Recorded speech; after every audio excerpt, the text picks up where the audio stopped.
Danny, terug van weg geweest na 2 jaar.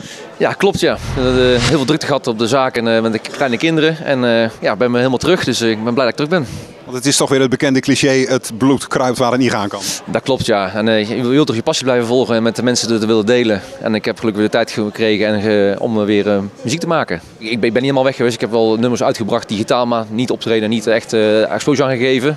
En ik heb nu weer de tijd om dat te doen, dus nee, ik rol alweer rustig terug in. Dus, Want er is een nieuwe single op dit moment. Ja, Ze is de mijne. En dan wordt heel goed opgepakt door alle radiostations. En daar ben ik echt heel blij mee. Dus ja, het is een heel vrolijk nummer dat gaat over dat je iemand ziet achter een bar. Je wil er graag veroveren en je weet, die gaat vanavond bij mij naar huis en niemand anders. En dat is het gevoel erbij, ja. En dat met wat zomerse klanken erin, dus heel leuk. Ik heb een nieuwe single, zomersingle heb ik al opgenomen. We gaan eind april, begin mei gaan we hem de clip opnemen. En dan eind mei zal de nieuwe single gelanceerd worden.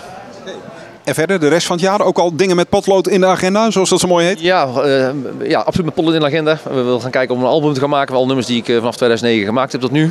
En daar zijn we nu al aan het bekijken of dat haalbaar wordt eind van het jaar.